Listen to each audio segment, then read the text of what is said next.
अस्सलाम वालेकुम प्यारे दोस्तों, कैसे हैं आप सब। स्वागत करते हैं आप सभी का एक बार फिर से। बेशक अल्लाह ताला तवक्कुल करने वालों को महबूब रखता है और उससे बुलंद मकाम जिसका फाइल अल्लाह ताला की मोहब्बत से मौसूम है और जिसका लिबास वगैरह अल्लाह ताला की किफायत से आरास्ता है, कौन सा है? बस वो शख्स जिसे अल्लाह काफी हो, निगहबानी करने वाला हो। अलबत्ता वो अजीम कामयाबी पर फाइजुल मराम हुआ, क्योंकि महबूब को न तो अजाब दिया जाता है और न उसे दुत्कारा जाता है और न उसे दूर किया जाता है। इसी तरह की इस्लामिक घटनाओं और वाक्य से रूबरू होते रहने के लिए आज ही सब्सक्राइब करें हमारे चैनल इस्लाम हिस्ट्री को और साथ ही बेल आइकॉन को प्रेस करें। अल्लाह अपने बंदों से बहुत मोहब्बत करता है। इसके विपरीत जो लोग नेकियां करते हैं उनकी मदद के लिए अल्लाह हमेशा हाजिर रहता है। जो खुदा की राह से भटके हुए हैं उनका वबाल से बचना मुश्किल है। सूरा ए मोमिन में अल्लाह का फरमान है कि काफिर की शान और शौकत से प्रभावित न हो। दोस्तों, आपको पहले ही बता दें कि जो आज वाक्य हम आपको बताने वाले हैं ये सुन आपके पैरों तले जमीन खिसकने वाली है, इसलिए इस वीडियो को एंड तक जरूर देखिएगा। ऐसे में आपको पहले ही बता दें कि यह वाक्य उत्तर प्रदेश के छोटे से गांव का सच्चा वाक्य बताया जाता है। हम आपको बताएंगे कि जिस वक्त हिंदू लड़की के शौहर को यह बात मालूम हुई कि उसकी बीवी एक मुसलमान है, यानी उसने मुसलमान का मजहब यानी इस्लाम को अपनाया है, तो उसके शौहर ने उसके साथ जो किया, जब आप सुनेंगे तब आप हैरान रह जाएंगे और अंत में इस वाक्य को सुनकर आपका दिल भी खुश हो जाएगा। तो चलिए दोस्तों, बिना किसी देरी के इस वीडियो में आगे बढ़ते हैं। प्यारे दोस्तों, यह वाक्य उत्तर प्रदेश के एक छोटे से गांव का बताया जाता है। यहां पर एक गैर मुसलमान और मुस्लिम का घर पास में था। मुस्लिम के घर में 4 या 5 साल की छोटी बच्ची थी। वह पास में ही अपनी एक सहेली के घर पर खेलने के लिए जाया करती थी। जिस तरह से आम घरों के बच्चे अपने आसपास खेलने के लिए जाया करते हैं, वैसे ही यह बच्ची भी अपने पास के घर में खेलने जाया करती थी। पर जिस बच्ची के साथ में यह खेलने जाती थी वह बच्ची मुसलमान थी। उसकी वालिदा अपने घर में बच्चों को कुरान मजीद पढ़ना सिखाया करती थी। इसीलिए वह लड़की कुछ देर तो अपनी सहेली के साथ में खेलती। उसके बाद में जब उसकी वालिदा अपनी बच्ची को कुरान मजीद सिखाने के लिए बुलाती तो वह हिंदू लड़की भी उसके साथ में यानी कि उसके पास में बैठकर कुरान को देखा करती। धीरे धीरे दोस्तों उसका भी मन यानी उसका भी दिल पढ़ने को करने लगा।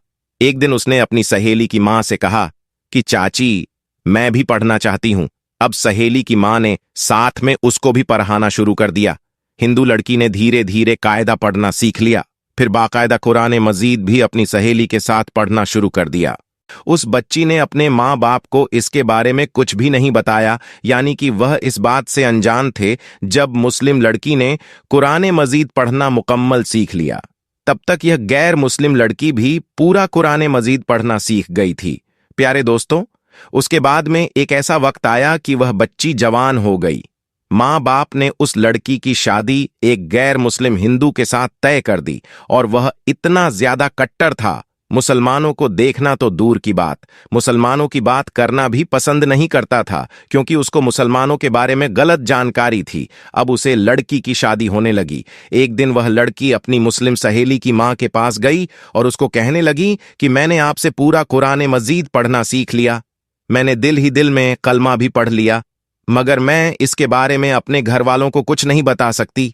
अगर मैंने उनको यह बता दिया तो घर में क्लेश हो जाएगा और मुझे घर से निकाल दिया जाएगा। और अब मेरी शादी भी एक ऐसे इंसान के साथ होने वाली है जो मुसलमान को देखना भी नहीं चाहता। यह सुनकर उसकी सहेली की मां ने कहा कि बेटा, अगर तुझको कुरान पाक से सच्ची मोहब्बत है तो अल्लाह तबारक व ताला पर भरोसा रखो। अल्लाह ताला तुम्हारी ईमान को जाया होने से बचाएगा, जरूर बचा लेगा। उसके बाद से सहेली की वालिदा ने उसके लिए शादी का एक तोहफा तैयार किया। उसको तोहफे के तौर पर कुरान मजीद को तैयार करने का इरादा किया। फिर उसके घर जाकर उस लड़की की मां से कहा कि हमने इसकी पैकिंग बहुत ही खूबसूरत तरीके से की है। हम चाहते हैं कि हमारा यह तोहफा लड़की के ससुराल में ही खुले, यानी कि इस तोहफे को यहां पर मत खोलना। लड़की की मां ने उनकी इस बात को मान लिया और प्यारे दोस्तों, उसके बाद में उस लड़की की शादी हो गई। वह अपने ससुराल पहुंच गई और उसके साथ में वह कुरान पाक का तोहफा भी उसके साथ साथ ससुराल पहुंच गया। उस लड़की ने कुरान को कहीं पर एक बॉक्स में छुपा दिया। अब उसका शौहर जब भी ऑफिस जाता, जब वह घर में अकेली होती तो वह चुपके से कुरान पाक को निकालती और पढ़ना शुरू करती। प्यारे दोस्तों, इस तरह से कई साल गुजर गए, यहां तक कि वह लड़की प्रेग्नेंट हो गई। अब वह सोचने लगी कि मैंने तो अपने ईमान को छुपाया है। जब शौहर घर पर नहीं होते तो मैं कुरान पाक पढ़ लेती हूं, मगर मेरे इस बच्चे का मैं क्या करूं? मेरे बच्चे के ईमान का क्या होगा?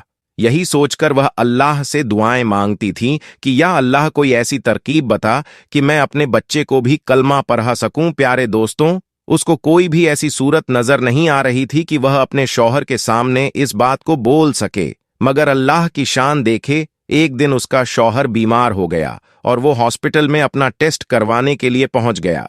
जब डॉक्टर ने उसकी सारी जांच कर ली, जब उसको उसके बारे में बताया गया तो सुनकर वह परेशान और हैरान हो गया, क्योंकि डॉक्टर ने उसको बताया कि उसको कैंसर हो गया है। इसी के साथ उसके बचने की उम्मीद भी खत्म हो गई है। अब वह शौहर यानी वह लड़की का पति हैरान और परेशान अपने घर आया, अपनी बीवी को देखकर रोने लगा और कहने लगा कि तुम बहुत खूबसूरत हो, वफादार हो, मोहब्बत करने वाली हो, नेक हो, लेकिन अब तुम्हारा और मेरा साथ सिर्फ कुछ ही दिनों का है। मेरी जिंदगी सिर्फ 1 महीने की और बाकी है। और उसने फिर हॉस्पिटल का तमाम वाक्य अपनी बीवी को बता दिया। प्यारे दोस्तों, इस बात को सुनकर उसकी बीवी भी रोने लगी और अपने शौहर को तसल्ली देते हुए बोली कि आप परेशान ना हो, मेरे पास इसकी एक दवा है। मुझे पूरी उम्मीद है कि आप इसे बिल्कुल ठीक हो जाएंगे, मगर आप वादा करें कि मैं जो कुछ भी करूं इसके बारे में आप मुझे कुछ सवाल नहीं करेंगे। यह सुनकर उसके शौहर ने कहा कि मैं वादा करता हूं, अगर मैं सही हो गया, ठीक हो गया, तो तुम जैसा कहोगी मैं वैसा ही करूंगा और वैसा ही होगा। तुम्हारी हर बात मान ली जाएगी। उसके बाद में उस लड़की ने कुरान मजीद की सूरह फातिहा पढ़कर अपने शौहर पर दम करना शुरू कर दिया, क्योंकि उसने अपनी सहेली की वालिदा को देखा था कि जब भी कोई बीमार होता था तो सूरह फातिहा पढ़कर दम किया करती थी। यह देखकर उसके शौहर ने पूछा कि यह तुम क्या कर रही हो? तो वह कहने लगी कि मैं तुम्हारा इलाज कर रही हूं और तुम्हारा मेरा यह वादा हो चुका है कि आप इसके बारे में मुझे कुछ सवाल नहीं पूछेंगे। उसके बाद में उसके शौहर में सवाल करना बंद कर दिया। प्यारे दोस्तों, उसके बाद में अल्लाह की शान देखिए। 1 महीने तक वह लड़की अपने शौहर सूरह फातिहा पढ़कर दम करती रही, पूरे यकीन के साथ, पूरे ईमान के साथ। फिर 1 महीने के बाद में उसका टेस्ट करवाया गया तो उसकी जांच देखकर डॉक्टर भी हैरान हो गए, क्योंकि उसके जांच में आया कि उसको कैंसर का नामो निशान मौजूद नहीं है और जांच में आया कि इसे तो कभी कैंसर हुआ ही नहीं था। प्यारे दोस्तों, अल्लाह ने अपनी कुदरत से उस शख्स को पूरी तरीके से सेहतमंद कर दिया। दोस्तों, बेशक अल्लाह जिसे चाहे शिफा अता करता है। और जब वह बिल्कुल सेहतमंद हो गया तो वह बहुत खुश हुआ और बीवी से पूछने लगा, यह सब कैसे पॉसिबल हुआ? और बोलो, तुम अब क्या चाहती हो? मैं तुम्हारी हर बात को पूरा कर दूंगा। बीवी ने उसके बाद में बेझिझक सारी बातें अपने शौहर से शेयर कर दी कि इस तरह से अपनी सहेली के घर पर खेलने जाती थी जब छोटी थी, बच्ची थी, और किस तरह उसने कुरान मजीद को पढ़ना सीख लिया और किस तरह से उसको कुरान तोहफे में मिला और किस तरह से वह घर में छुपकर कुरान पाक पढ़ा करती थी। उसके बाद में उसने अपने शौहर से कहा कि अब तुम भी कलमा पढ़ो और मुसलमान हो जाओ।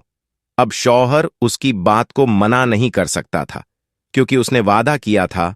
अब उसने कलमा पढ़ लिया। प्यारे दोस्तों, उसके बाद उसे औरत के यहां बेटा पैदा हुआ और वह भी मुसलमान पैदा हुआ, मतलब कि अब यह पूरी फैमिली मुसलमान थी। मगर अभी भी उनको डर इस बात का था कि अगर इसके बारे में अपने घर वालों यानी परिवार और समाज वालों को, लोगों को, बाहर के लोगों को पता चलेगा तो वह हमें जीने नहीं देंगे, वह हमें परेशान करेंगे, हमें समाज से बेदखल कर देंगे। तो शौहर ने बीवी से कहा कि इसकी तुम फिक्र मत करो, इसका बंदोबस्त इंशाअल्लाह मैं करता हूं। उसके बाद में उसने अपनी जॉब के लिए सऊदी अरब की एक बड़ी कंपनी में अप्लाई कर दिया और अल्लाह की कुदरत से उनका जॉब सऊदी अरब की एक बड़ी सी अच्छी सी कंपनी में लग गया। अब वह अपनी बीवी बच्चों को लेकर सऊदी अरब चले गए और बाकी की तमाम जिंदगी सऊदी अरब में गुजरने लगी। वहां पर वह कुरान भी पढ़ते हैं, नमाज भी 5 वक्त की पढ़ते हैं। तो दोस्तों, अल्लाह व ताला से दुआ है कि अल्लाह पाक हम सबको भी कुरान मजीद पढ़ने और उस पर अमल करने की तौफीक अता फरमाए। आमीन सुम्मा आमीन। प्यारे दोस्तों, हम ये उम्मीद करते हैं कि आज की यह हमारी वीडियो आपको पसंद आई होगी। अगर हां तो इस वीडियो को लाइक करें, शेयर करें और चैनल को सब्सक्राइब करके बेल आइकन को प्रेस करें ताकि आने वाली तमाम वीडियो की अपडेट आपको मिलती रहे। जल्दी मुलाकात होगी, तब तक के लिए हमें दीजिए इजाजत। खुदा हाफिज।